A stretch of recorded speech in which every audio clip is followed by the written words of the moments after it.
কংগ্ৰেছে 1947 চনৰ পৰা যেটো মাইনৰিটিজম কৰিলে যেটো কেৱল নিজক মানে গোটেই সমাজখন বিভাজন কৰি সংখ্যালঘু তোষণ ৰাজনীতিৰ জৰিয়তে কংগ্ৰেছে সমাজত যেটো এটা অশুভ পৰম্পৰা সৃষ্টি কৰিলে তাৰ লগে লগে কংগ্ৰেছে নিজকে সংখ্যালঘুৰ দল হিচাপে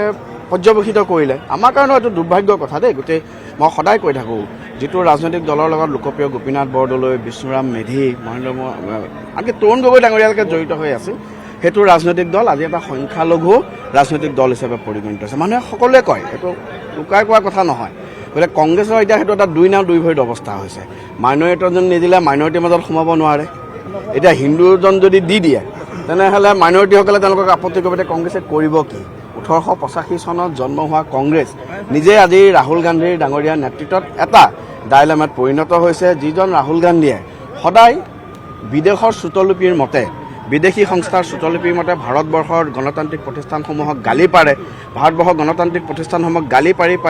ৰাহুল গান্ধীয়ে নিজকে কংগ্ৰেছে এনেকুৱা এটা অৱস্থাত লৈ গ'ল আৰু গৌৰৱ গগৈ ডাঙৰীয়া নেতৃত্বত কংগ্ৰেছৰ কফিলত যেটো শেষ গজাল বুলি কওঁ শেষ গজালটো ৰকিবুল হুছেইন ডাঙৰীয়া এটা ডাঙৰ গজাল হিচাপে হেতু মাৰি দিলে গতিকে আমি কংগ্ৰেছ দলক শুভেচ্ছা আমি আগৰে অপেক্ষা কৰি আছো কংগ্ৰেছ দলৰ বিৰোধী দলপতিজন কোন হয় জয়প্ৰকাশ দাসে হয় না আফতাবউদ্দিন মোল্লা ডাঙৰীয়া হয় না ওয়াজেদ আলী চৌধুৰী ডাঙৰীয়া হয় না তানজিল হুছেইন ডাঙৰীয়া বহুতে কৈছে বোলে তানজিল হুছেইন ডাঙৰীয়া হৈ যাব পাৰে কাৰণ ৰকিবুল হুছেইন ডাঙৰীয়া মতে আজিৰ দিনত কংগ্ৰেছ পৰিচালিত লিগেছি কংগ্ৰেছটো লিগেছি মতে চলে এটা কংগ্ৰেছৰ আপোনাকে চাওক মই সদায় প্ৰচাৰখনত চাওঁ আমাৰ নেশ্যনেল জেনেৰেল ছেক্ৰেটাৰী বহুত কিজন আছে কংগ্ৰেছৰ বহুত নেশ্যনেল জেনেৰেল ছেক্ৰেটাৰী আছে কোন নেশ্যনেল জেনেৰেল ছেক্ৰেটাৰীৰ ফটো আমি প্ৰচাৰ দেখা পাওঁ অকল প্ৰিয়ংকা গান্ধী তাত বাকী কিজন জেনেৰেল ছেক্ৰেটাৰীৰ ফটো কিয় নাথাকে সো কংগ্ৰেছ এটা পৰিয়ালবাদী ৰাজনৈতিক দল আমাৰ সকলোৰে কাৰণে ভাৰতবৰ্ষৰ 140 কোটি জনগণৰ কাৰণে দুৰ্ভাগ্যৰ কথা 1885 চনত জন্ম হোৱা কংগ্ৰেছ আজিৰ দিনত নিজকে এটা ইৰেছপন্সিবল পলিটিক্যাল পাৰ্টিলৈ পৰিণত কৰিলে আৰু অসমতো আমি দেখিছোৱে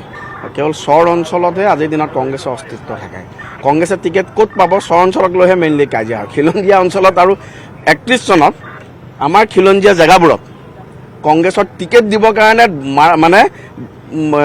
হেৰি কৰিব লাগিব কংগ্ৰেছৰ নেতৃত্বৰ কপালত ঘাম মাটি পেলাব লাগিব বহু জেগাতো কংগ্ৰেছৰ টিকেটে দিবলৈ মানুহ নাপাব আমাৰ খিলঞ্জীয়া অঞ্চল বিৰোধী দলপতি বাছনি বৈঠকক লৈ কালি ৰাজীৱ ভৱনত হুলস্থুলীয়া পৰিৱেশ পুনৰাই কোনোনাই আমি বাঘৰ সাধুটো যে পঢ়িছিলোঁ কংগ্ৰেছৰ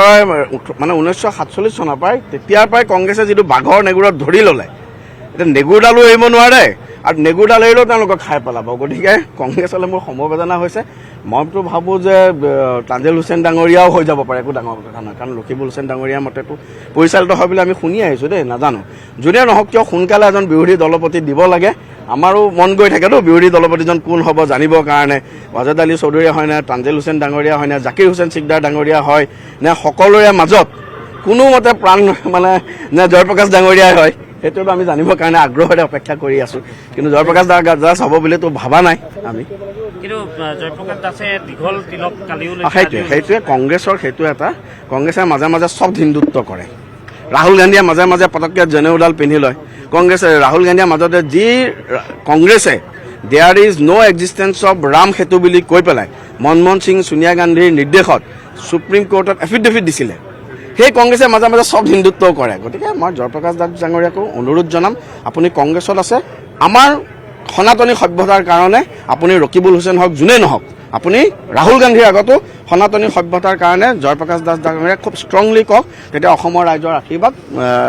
আমাৰ জয়প্ৰকাশ দাস ডাঙৰীয়া পাব ধন্যবাদ আপুনি বিচৰা বাতৰি পাব কেৱল নিউজ 18 এপত নিউজ 18 এপ ডাউনলোড কৰিবলৈ স্কেন কৰক এই QR কোড গুগল প্লে ষ্টৰতো পাব এই নিউজ 18 এপ